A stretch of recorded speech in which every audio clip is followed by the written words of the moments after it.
Buenas tardes, ¿cómo están?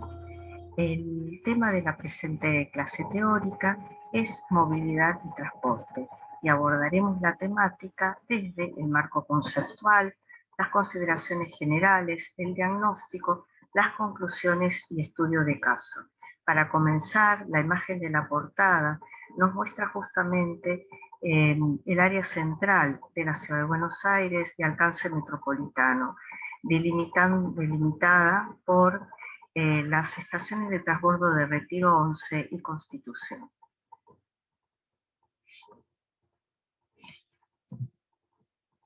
¿Cuál es la función del transporte en la ciudad? Básicamente la de satisfacer la necesidad de traslado de un sitio a otro de personas, mercancías o bienes y productos intangibles e información. Básicamente, las causas generadas de generación del transporte, generadoras del transporte, básicamente estarían relacionadas con la ida y regreso de las personas, de la vivienda, a su lugar permanente de trabajo, a las actividades que pueden ser actividades comerciales, recreativas, profesionales y culturales. También necesidades de la vida doméstica o relaciones entre las personas, que ya pueden ser con fines recreativos o con fines de relación. Y son básicamente viajes de baja frecuencia. Las necesidades de la vida doméstica que ya habíamos mencionado siempre son, digamos, transporte de corta distancia que se pueden hacer a pie o con transporte privado. Las actividades comerciales, profesionales son viajes de carácter ocasional, variables en cuanto a frecuencia y longitud, y se pueden realizar tanto en transporte privado como en transporte público. La ida y regreso de la vivienda al lugar de trabajo son viajes cortos con alta frecuencia, o sea, varias veces al día, que también pueden realizarse en transporte público o privado. También las causas generadoras del transporte pueden obedecer al turismo y a la recreación, y son básicamente llevadas a cabo en tiempos determinados, o sea que son fuertemente estacionales y en ciertos corredores. Y los movimientos migratorios que se originan, por causas económicas, sociales, etc. La incidencia básicamente del transporte. Bueno, el transporte, por ejemplo, incide en la calidad de vida. Esto significa que como factores determinantes vamos a considerar el tiempo insumido por los trabajadores en su traslado cotidiano. Básicamente obedece a que las funciones de las ciudades justamente es asegurar un buen sistema de transporte para las fuerzas de trabajo. Ejemplos exitosos justamente de planificación dentro de este sistema de movilización de la fuerza de trabajo, la encontramos en los sistemas de, por ejemplo, de Curitiba, de Bogotá, de Quito. Y ese tiempo insumido tiene que ver justamente con la calidad de vida, ¿no es cierto? O sea, es considerar cuánto tiempo el trabajador tarda, vamos a decir, en esos traslados que se repiten todos los días de su vivienda al trabajo y del trabajo a su vivienda, y que es sumamente importante ya que podría ahorrar tiempo para sus otras actividades personales o cotidianas. Podemos decir entonces, además, como segunda consideración, que es importante en el transporte la calidad del servicio, y que esto obedece al confort, a la puntualidad, a la seguridad y a la frecuencia, entre otros.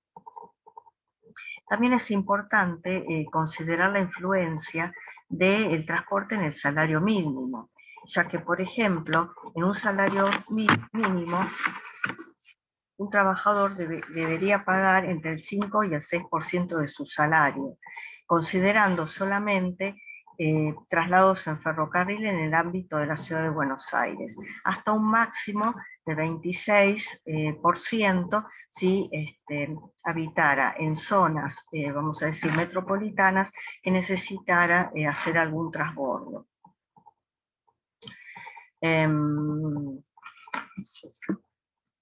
Si estos valores podrían, digamos, modificarse notoriamente si se aceptara, por ejemplo, por día un número mayor de viajes, o si tuviera que combinar varios medios, como el autobús, el colectivo, el ferrocarril o el subte. Sistemas de transporte socialmente ecuánimes significa que todos los trabajadores tendrían que poder, digamos, acceder a un medio de transporte público, y que ese medio de transporte tenga que ver con, o que responda a una equidad social en la ciudad. Básicamente, podríamos decir que uno de los problemas que surge del transporte vehicular rápido es que la ciudad se divide básicamente en una población descentralizada y motorizada y otra población densa y no motorizada. Por eso, una forma, digamos, de encarar este problema exitosamente es a través de un eficaz sistema de transporte. Aquí vemos, por ejemplo, dos ejemplos en las ilustraciones. Vemos el tren de alta velocidad de China y el metrocable de Medellín, que básicamente obedece, vamos a decir, a dos tarifas totalmente diferentes. Y en el segundo caso, el metrocable de Medellín justamente se realizó como transporte público, como solución a la gran inseguridad que los pasajeros sufrían en sus traslados cotidianos, y esta fue una buena solución, el metrocable.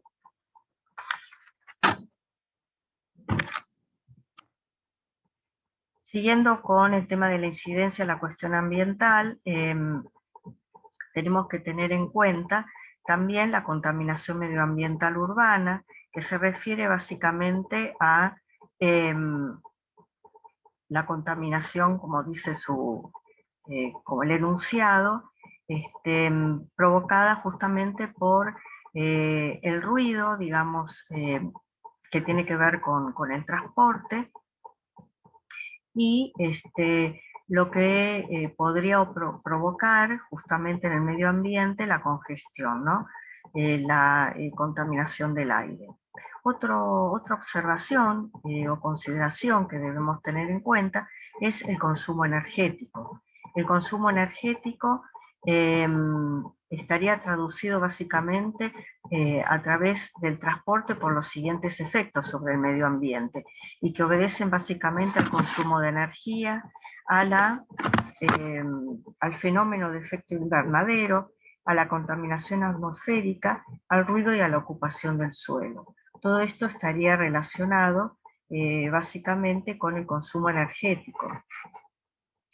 El consumo de energía tiene que ver justamente con ciertos problemas ambientales, con los principales problemas ambientales generados por el transporte, y que están ligados justamente al consumo de combustibles, ya que los mismos producen la emisión de dióxido de carbono, con su influencia en el efecto invernadero y en el cambio climático.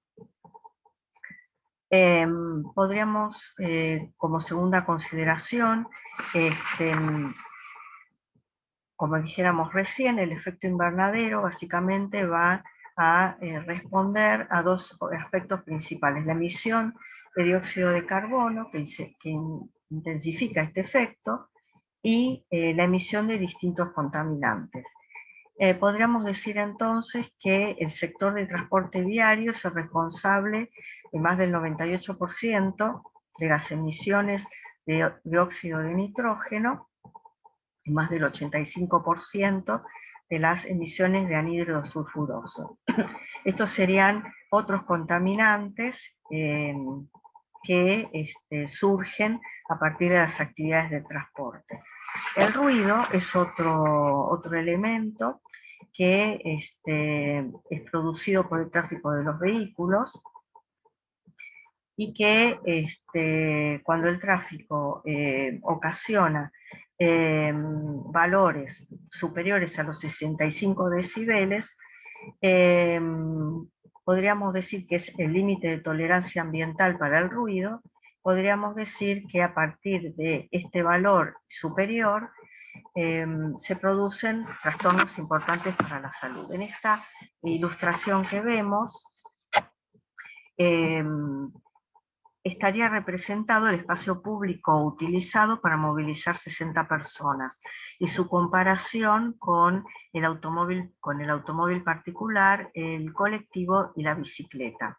La situación, por ejemplo, central de la ilustración, vemos que en un colectivo, o sea, en transporte público, dichas personas, que son 60 personas, que viajan dentro del vehículo, necesitan mucho menos espacio de la vía pública para realizar sus traslados.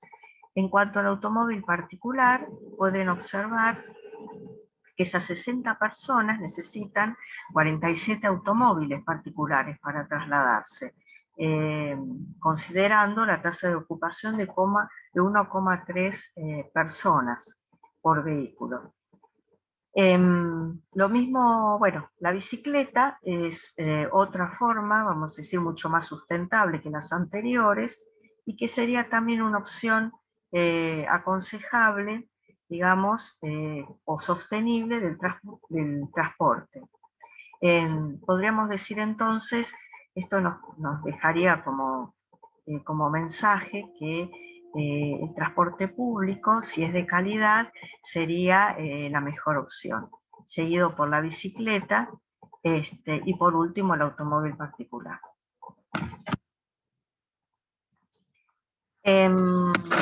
Con respecto a la incidencia de la cuestión ambiental, la congestión es básicamente el nudo del problema del transporte. Así como también otras situaciones, ¿no?, que tienen que ver justamente con este fenómeno. Por ejemplo, la carga y descarga de mercadería, ocupando la vía pública, infringiendo las normas establecidas, la circulación de taxis vacíos a bajísimas velocidades, la transgresión de las, como decíamos recién, de los vehículos de descarga y carga de mercaderías, así como también del estacionamiento de vehículos, pasajeros y de carga. Todas estas situaciones, digamos, que convergerían en la ocasión o el origen de la congestión. Y podríamos decir entonces que aumentar el número, y haciendo referencia a la ilustración que vemos en pantalla, aumentar el número de vías de una autopista para reducir justamente la congestión es como básicamente aflojar el cinturón para resolver la obesidad. Otra consideración que tiene que ver justamente con la cuestión ambiental se refiere básicamente al consumo de suelo, que sería la demanda de espacio físico para el desarrollo de las infraestructuras. Esto básicamente tendría que ver con, por ejemplo, la accesibilidad, ¿no es cierto? La accesibilidad se haría básicamente, se cristalizaría o se concretaría a través de la infraestructura, que es básicamente lo que la hace posible, para actividades económicas. O sea, el objetivo es crear o unir regiones dentro de un único espacio nacional. La infraestructura básicamente estaría vinculada con esta integración económica y política. Podríamos decir entonces que la infraestructura se vincula con la ordenación económica del territorio. Y en efecto es justamente su determinante, y que tiene que ver justamente también con su desarrollo económico. Podríamos decir entonces que además me parece interesante también comentar que este consumo de suelo nosotros básicamente también lo vemos concretado en todo el plan de autopistas que alrededor de la década del 90 se llevó a cabo, tanto con la puesta en valor de las existentes, como con las que se crearon en ese momento. Llamamos consumo de suelo porque básicamente ocupan un determinado, vamos a decir, sitio para su desarrollo, y que esto justamente propició, vamos a decir, todo un fenómeno que tiene que ver con el surgimiento de ciertas piezas urbanas ligadas justamente al origen y al auge, por decir así, de las autopistas, y que tienen que ver con, por ejemplo, las urbanizaciones privadas o cerradas, los shopping centers y los parques industriales. Todos ellos surgiendo a partir de estas nuevas infraestructuras, consumiendo obviamente suelo, y suelo además que suelo productivo.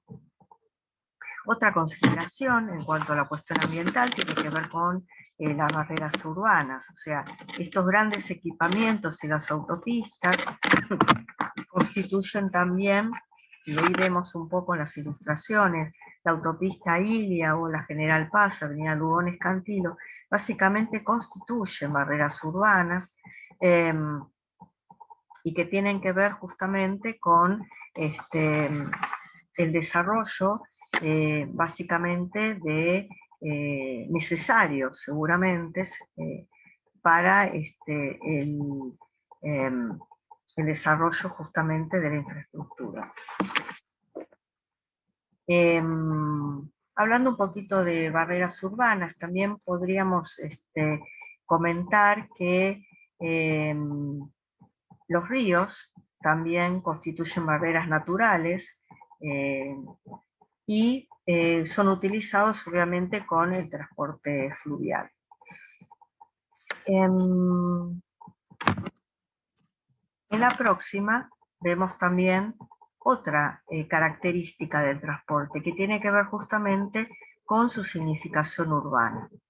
Como decíamos anteriormente, el surgimiento de las autopistas, el surgimiento de, por ejemplo, no sé, la Panamericana, o la puesta en valor, como yo decía recién, a partir de los años 90, y el surgimiento de nuevas arterias de este tipo, han asignado valor al suelo urbano y rural, ya que dio lugar al surgimiento de estas, vamos a decir, piezas urbanas que, como decía antes, constituyeron el nuevo paisaje suburbano. Por ejemplo, para citar un ejemplo de esta, más que un ejemplo, el desarrollo, vamos a decir, de la problemática, podríamos decir de que surgieron a partir de los años 90 unas 300 nuevas urbanizaciones privadas, constituidas por barrios cerrados, por countries y por marinas, con un promedio de 100 hectáreas cada una, y con alrededor de 5 millones de metros cuadrados cubiertos.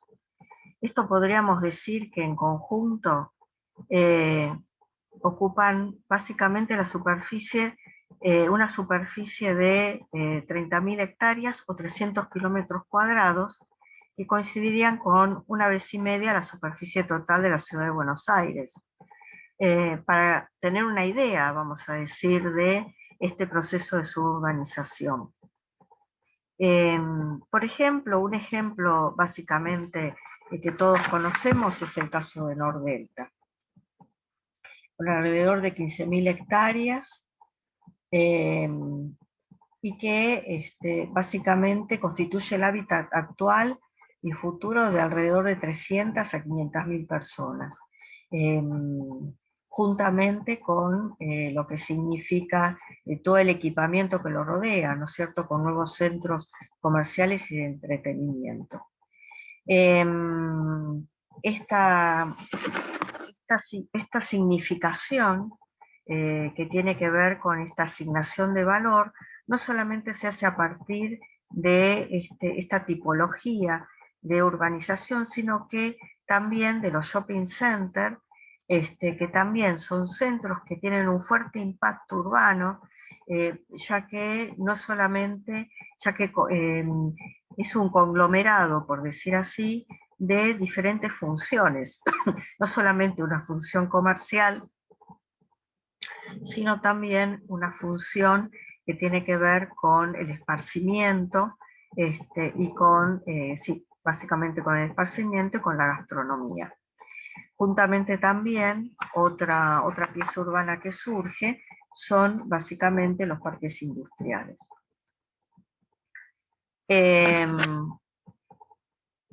También otra consideración a tener en cuenta es la ordenación económica del territorio, ¿no es cierto?, relacionada con la productividad y con la competitividad. Básicamente, el impacto de la infraestructura del transporte sobre el desarrollo económico puede ser sobre el crecimiento económico, sobre la productividad.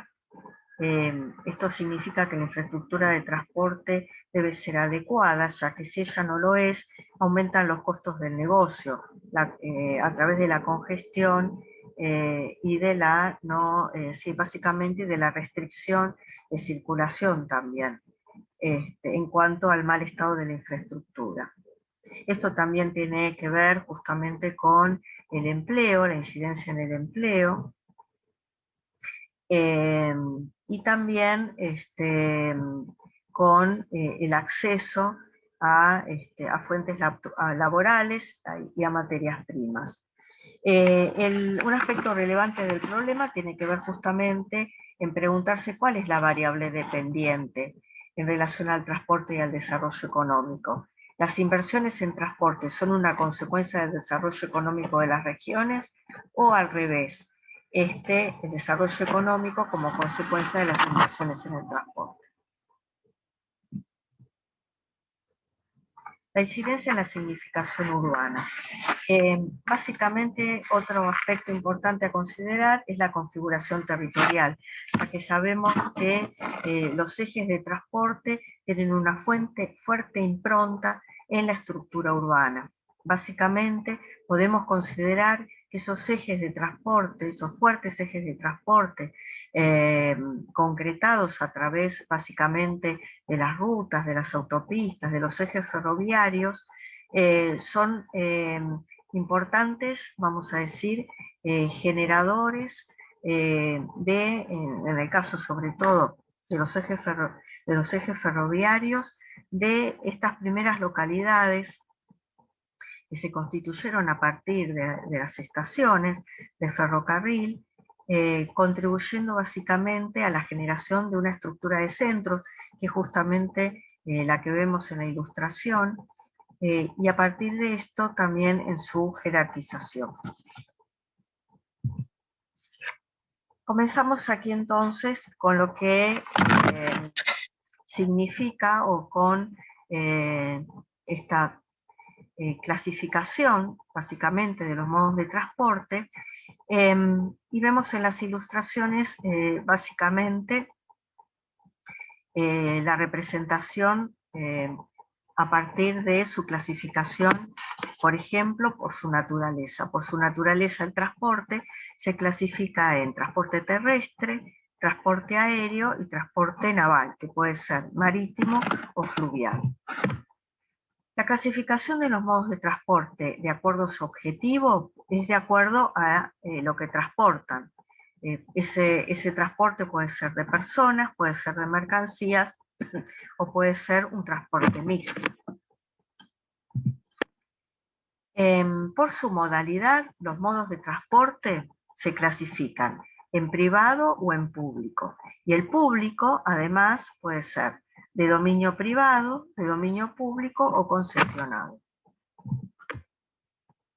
Por su capacidad, los modos de transporte pueden ser de alta capacidad, de capacidad media o de baja capacidad, de acuerdo obviamente al volumen transportado, ¿no? De carga transportada.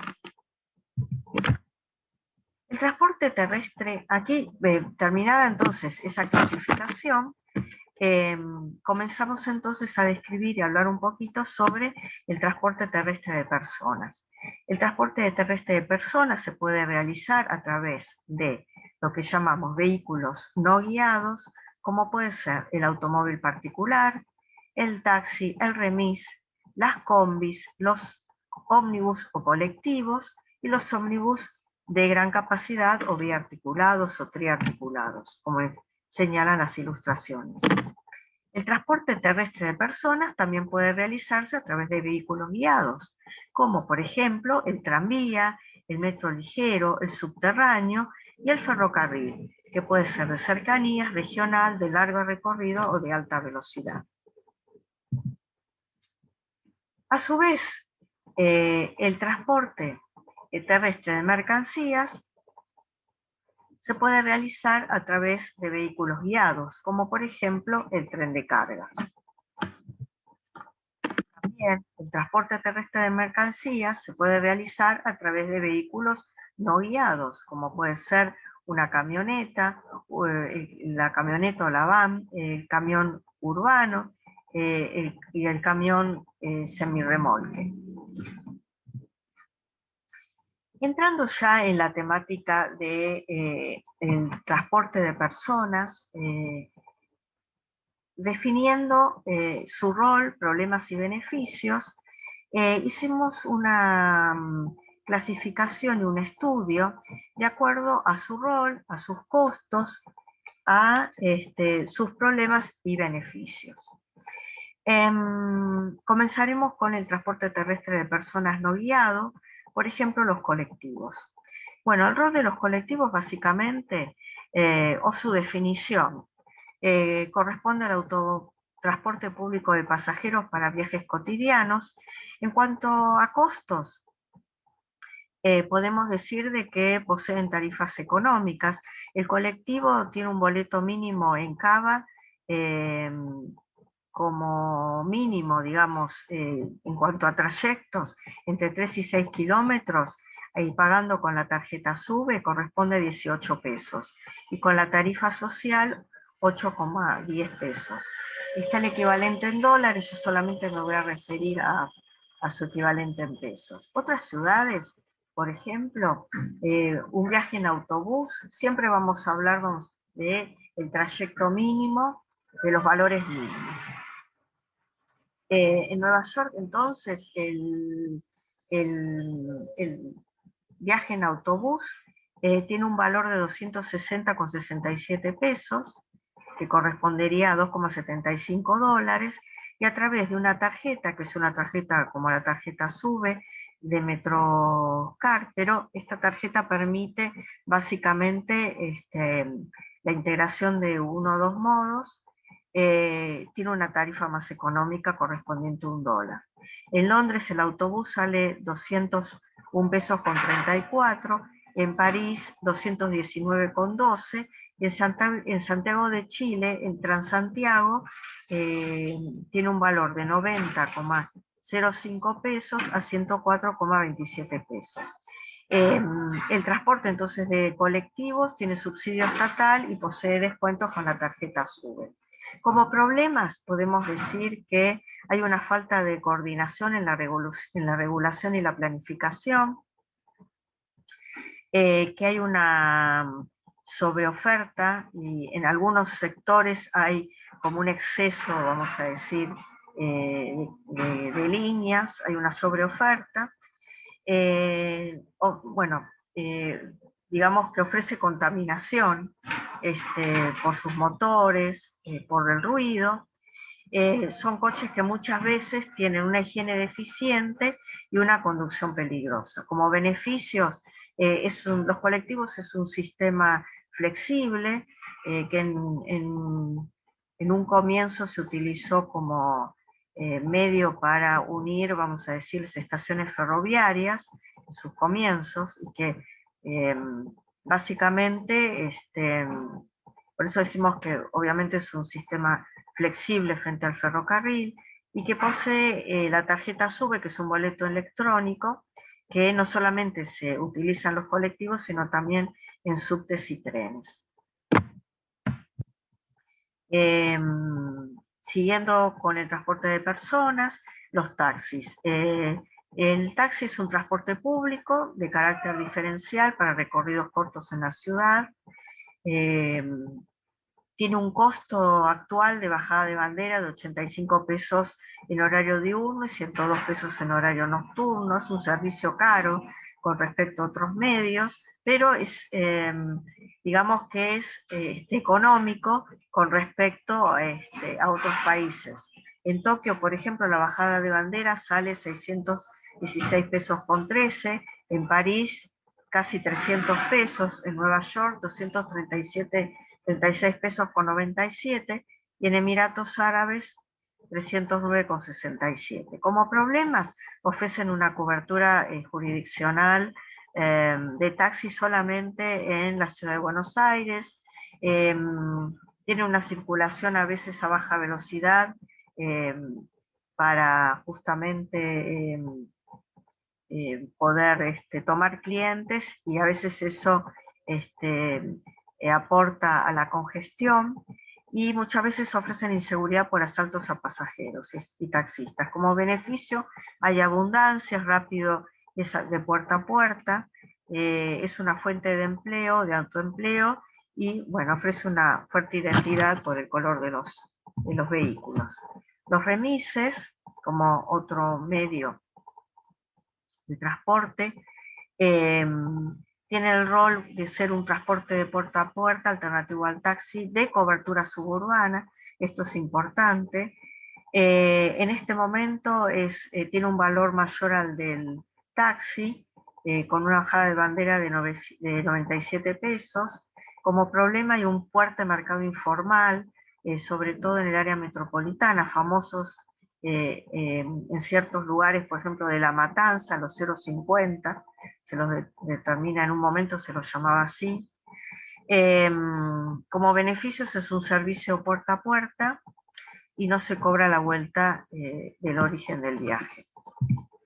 El automóvil particular también es otro medio, tiene como rol, o sea, un transporte privado para recorridos a destinos inaccesibles, que el transporte público a lo mejor no lo cubre, y también es de puerta a puerta.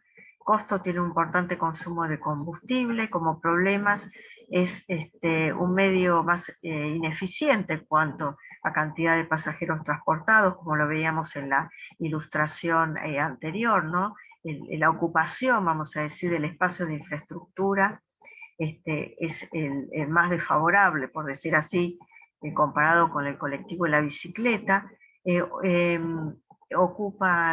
Bueno, tiene una gran ocupación de la calzada en cuanto a su tránsito y en cuanto al estacionamiento. Es una categoría con muchos accidentes, provoca emisión de contaminantes y además de congestión.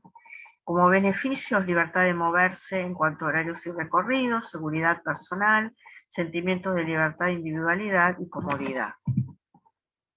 Las motocicletas también formarían parte, obviamente, del transporte de personas, y tiene como rol de ser una alternativa a la bicicleta y el automóvil. Desde el punto de vista de los costos, ofrece un transporte económico por ahorro de combustibles.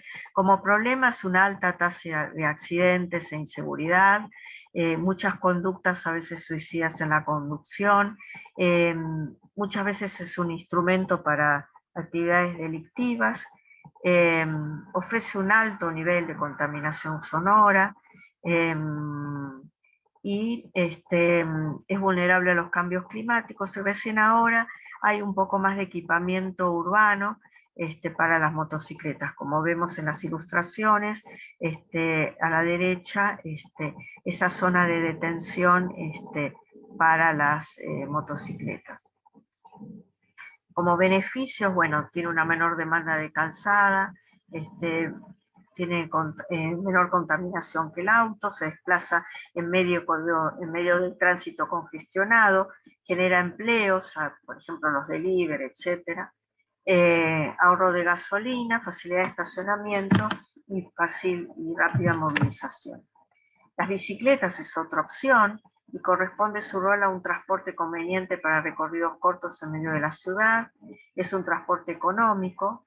Como problema, bueno, la red de bicicletas todavía es discontinua y en arterias primarias hay un alto nivel de accidentes e inseguridad, equipamiento a veces insuficiente para bicicletas, circulan en forma apropiada, sin respeto al peatón y al automóvil, y muchas veces las ciclovías se comportan como pistas de carrera por los usuarios. Los beneficios es que eso es un transporte público, no contamina, tiene puntos estratégicos en los centros de transbordo, se pueden interconectar con otros medios, tiene carriles exclusivos, es sustentable, es un hábito saludable desde el punto de vista de la salud y también se utiliza para recorridos turísticos. El peatón es otro integrante, vamos a decir, de toda esta familia de transporte de personas. Tiene como rol promover la movilidad sostenible, disminuyendo el uso del automóvil, perdón.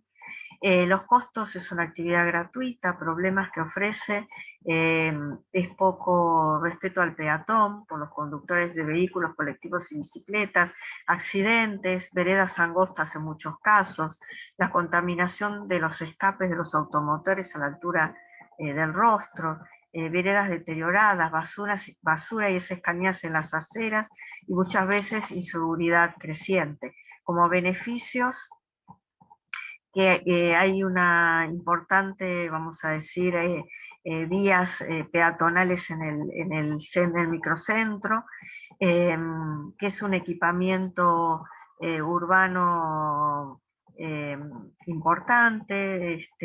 Ahí vemos algunos en las ilustraciones cómo fue modificada Diagonal Sur en todas estas áreas peatonales que han contribuido a crear mejores zonas de detención, semáforos, rampas, cebras, todo, vamos a decir, cooperando para lograr un mejor espacio público para el peatón. Y en la ilustración inferior vemos justamente las áreas peatonales transitorias que están implementadas actualmente a razón de la pandemia. La peatonalización ofrece una seguridad relativa, es un hábito saludable, y ofrece una ciudad a la europea para caminar, y sobre todo cuando las condiciones climáticas son acordes. El transporte terrestre de personas guiado, concretado con el ferrocarril, que es un transporte público de pasajeros a destinos urbanos y suburbanos. Desde el punto de vista de los costos, ofrece tarifas económicas el sistema, partiendo de un solo tramo en 12 pesos con 25, y siguiendo tramo 2 y 3, 15,50 y 18,50 respectivamente. Los trenes tienen subsidio estatal y también se puede utilizar la tarjeta SUBE. Como problemas, ofrecen graves accidentes por las vías a nivel, muchas veces son barreras urbanas,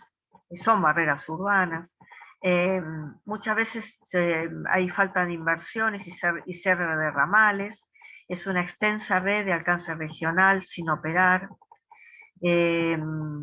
Políticas públicas que favorecen al transporte automotor sobre el ferroviario, a pesar de ser menos contaminante, a pesar de tener menor costo. Bueno, hay una falta en su planificación de anillos transversales. Las estaciones no están desarrolladas como nodos intermodales y hay una concentración de transferencias en Retiro y Constitución. Como beneficios, hay una importante red de líneas y estaciones de alcance metropolitano.